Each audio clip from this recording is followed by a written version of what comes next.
Hello everyone, আশা করি তোমরা সবাই ভালো আছো। আজকে চলে আসলাম পার্ট 6-এ আরেকটা ম্যাথে। তো এই ম্যাথটা আমরা যেটা করব, এই ম্যাথটা কিছুটা পার্ট 1 এর ম্যাথের সাথে কিন্তু কানেক্টেড। পার্ট 1, পার্ট 2, পার্ট 3 এই ম্যাথগুলোর সাথে কিন্তু কানেক্টেড এবং আজকে যে পার্ট 6 করা আছে, এই পার্ট 6 এর সাথে এবং আমরা যেহেতু পরবর্তী যে আরেকটা লেকচার পার্ট 7 করাবো, এই ম্যাথটাও কিন্তু আল্টিমেটলি ওই যে প্রথম ম্যাথগুলোর সাথে কানেক্টেড। কিভাবে কানেক্টেড? একটু জাস্ট পরিবর্তন, সেটা হচ্ছে উল্টো দিকে। আমরা জাস্ট এই ম্যাথটা কিভাবে মাথায় রাখবো, উল্টো দিক থেকে আমরা ব্যাপারটাকে মাথায় রাখবো। তো খেয়াল করে দেখি যে যখন পার্ট 1 এ যখন আমরা ম্যাথগুলো করেছিলাম, যখন আমাদেরকে x প্লাস 1/x এর একটা ভ্যালু দেওয়া থাকতো, যখন এরকম একটা ভ্যালু দেওয়া থাকতো এবং যখন আমাদেরকে x square plus 1/x square মান যখন বের করতে বলা হতো, তখন আমরা কি করতাম? তখন আমরা একটা সহজ একটা কাজ করতাম, সেটা হচ্ছে আমাদের এই যে ভ্যালুটা ছিল, আমাদের যে ভ্যালুটা ছিল সেটার উপর আমরা স্কয়ার করে দিতাম। এটা যদি প্লাসে থাকতো সেটাকে আমরা মাইনাস করতাম, স্কয়ারের ক্ষেত্রে জাস্ট আমরা 2টাকে কি করতাম? গুণ করে দিতাম। ঠিক আছে, জাস্ট এতটুকু জাস্ট মাথায় ছিল আমাদের, রাইট? যেটা আমাদের পার্ট 1 থেকে আমরা কিন্তু অলরেডি করে এসেছি। বাট এই ম্যাথটার ক্ষেত্রে আমরা যে কাজটা করবো, খেয়াল করে দেখি, এখন কিন্তু আর x প্লাস 1/x এর মান দেওয়া নেই। এখন সরাসরি মান দেওয়া আছে x square plus 1/x square value, এবং কি বলা হচ্ছে x প্লাস 1/x এর মান নির্ণয় করো। এখন কিন্তু আমরা কিন্তু এই জায়গা থেকে কিভাবে x প্লাস 1/x এর মান নির্ণয় করতে হয় সেটা কিন্তু আমি খুব সুন্দর করে তোমাদেরকে এখানে সমাধানটা দিয়ে দিয়েছি। আশা করি তোমরা এটা পারবে, কারণ এটা অনেক টিচাররা কিন্তু করে ফেলছে এবং আমরা যেটা শর্টকাট করাচ্ছি। সো আমি এদিকে যাচ্ছি না। সো তারপর যদি এদিকে যদি কোনো সমস্যা হয় অবশ্যই আমাকে জানাবে। তো খেয়াল করে দেখো, x স্কয়ার প্লাস 1/x স্কয়ারের যে মানটা সেটা কত ছিল? 7, এবং সেখান থেকে আমি x প্লাস 1/x এর মানটা কত বসালাম? প্লাস মাইনাস 3, অর্থাৎ এই মানটা আমরা পেলাম। ওকে, তো কিভাবে আমরা ম্যাথটাকে করব? ঠিক আছে, রিভার্স টাইপসের যে ম্যাথগুলো আছে সেগুলোর ক্ষেত্রে সম্পূর্ণ সেম ব্যাপার। আমার এখানে যে মানটা দেওয়া থাকবে, ঠিক আছে, আমার এখানে যে মানটা দেওয়া থাকবে, এখানে কত দেওয়া আছে? 7 দেওয়া আছে।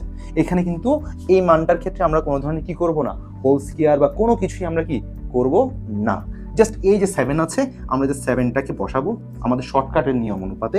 7টা আছে, 7টাকে বসাবো। যেহেতু স্কয়ারের একটা ম্যাথ ছিল, সো আমরা এখানে +2 দিব। এখন কোয়েশ্চেন করতে পারো যে ভাইয়া আমরা তো আগে তো শিখে এসেছিলাম, আপনি বলছেন যদি প্লাসে থাকে তাহলে মাইনাস করো, মাইনাস থাকলে প্লাস করো। হ্যাঁ, ওই নিয়মটা কখন? যদি এখানে x প্লাস 1/x থাকতো, বাট এখানে যেহেতু ওই ব্যাপারটা নাই, সো এই ক্ষেত্রে আমাদেরকে ব্যাপারটা মাথায় রাখা লাগবে যে আমরা কি করবো, 7 + 2 কত আসলো? আমাদের 9 আসলো। ঠিক আছে, এবং এই জিনিসটাকে কি করতে হবে? শর্টকাট অনুপাতে এটাকে আমরা কি করব? রুট করব। ঠিক আছে, রুট করার পর আমাদের কত আসে? প্লাস মাইনাস কত? 3। এখন কোয়েশ্চেন করবেন যে ভাইয়া ম্যাথটা কিভাবে আসলো? খেয়াল করে দেখেন, এই যে 7 + 2 এর পার্টটা কোথায়? এই যে আমাদের ম্যাথে 7 + 2 কিন্তু এই জায়গায় আছে। আমাদের √9 কোথায়? দেখেন এই ম্যাথের মধ্যে কিন্তু √9 এর ব্যাপারটা কিন্তু আছে, প্লাস মাইনাস 3 ব্যাপারটা কিন্তু চলে আসছে। তার মানে আমরা বুঝতে পারলাম এই শর্টকাটটা আলটিমেটলি কোত্থেকে আসা, এই জায়গাগুলো থেকেই আসা। আমাদের এই সূত্রের মার পেঁচ এত কিছুতে আমরা না গিয়ে আমরা সরাসরি ম্যাথে চলে আসলাম। সো একইভাবে তো আমরা যদি খেয়াল করে দেখি, এই যে পরবর্তী ম্যাথে x square plus 1/x square equal to 11 হলে x মাইনাস 1/x এর মান কত? এখন কিন্তু আমাদেরকে এই জায়গায় একটা জিনিস মাথায় রাখা লাগবে। আমরা কিন্তু জানি a square plus b square সূত্র কিন্তু দুইটা। একটা হচ্ছে a plus b whole square minus 2ab, আর একটা হচ্ছে a minus b whole square plus 2ab। ঠিক আছে, সো ওই অনুপাতে আমি যখন ম্যাথটাকে যখন করলাম, x square plus 1/x square ছিল, ওইখান থেকে ওই যে a square plus b square সূত্র আমরা একটা শিখছিলাম প্লাসের, এটা হচ্ছে কি মাইনাসের। একই সূত্র থেকে কি দুইটা সূত্র একসাথে বের হয়, অর্থাৎ x minus 1/x whole square, এবং এখান থেকে আমরা যখন ক্যালকুলেট করলাম আমাদের x মাইনাস 1/x এর মান কত? প্লাস মাইনাস কত? 3। সো খেয়াল করে দেখি কিভাবে এই ম্যাথটাকে আমরা করব। তো আমরা একই নিয়ম, এখানে আমরা যখন 7 ছিল 7 বসালাম, এখানে যখন 11 ছিল এখানে কত বসাবো? আমরা এখানে আমরা কত বসাবো? 11 বসাবো। তো আমাদের এখানে কিসে আছে? প্লাসে আছে। এখন আপনারা কোশ্চেন করবেন ভাইয়া প্লাসে থাকলে এটা তো কোনো সিস্টেম না। না, দেখেন আমাদের কি এই প্লাসটা মাথায় রাখা লাগবে। এখানে প্লাস ছিল, আমাদের এখানে প্লাস হইছে। এখানে আমাদের মাইনাস ছিল, এখানে আমাদের কি হবে? -2 হবে, অর্থাৎ কত? 9 হবে, অর্থাৎ 9 হবে। এবং সেটাকে আমরা কি করব? রুট করব। রুট করার পর আমাদের ভ্যালু কত আসবে? প্লাস মাইনাস কত আসবে? 3। খেয়াল করে দেখেন এই জিনিসটা কোত্থেকে আসলো।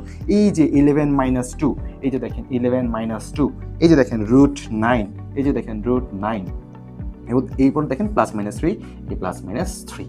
তো খেয়াল করে দেখি আমাদের যখন একটা রিভার্সের একটা যখন ম্যাথ দিয়ে দিবে, সেক্ষেত্রে আমাদের এই যে প্লাস, এটা কোনো কি হবে না, যেটা মান বের করতে বলবে x প্লাস 1/x, এটা প্লাসে থাকলে আমাদের এখানে প্লাস হবে, যদি মাইনাস থাকে মাইনাস হবে, এবং এখানে রুটের একটা বাড়তি একটা কাজ আসছে।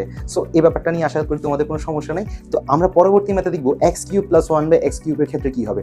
নিশ্চয়ই তোমরা এতক্ষণে গেস করে ফেললে যে x³ + 1/x³ যদি মান দেওয়া থাকে, সেখানে যদি আমরা x + 1/x এর মান যদি বের করতে বলা হয়, তাহলে কিন্তু কি ওই যে পার্ট আমাদের 3 অথবা 4 এর যে ম্যাথগুলো আছে এগুলোর সাথে কোনো না কোনোভাবে কি হবে? কানেক্টেড আমরা ফিল করতে পারবো। সো পরবর্তী আমাদের যে সেকশনটা আছে বা পরবর্তী যে পার্টটা আছে সেখানে আমরা দেখবো কিভাবে আমরা ম্যাথগুলোকে সলভ করবো। তো সবাই ভালো থাকো, সুস্থ থাকো। Thank you so much. আল্লাহ হাফেজ।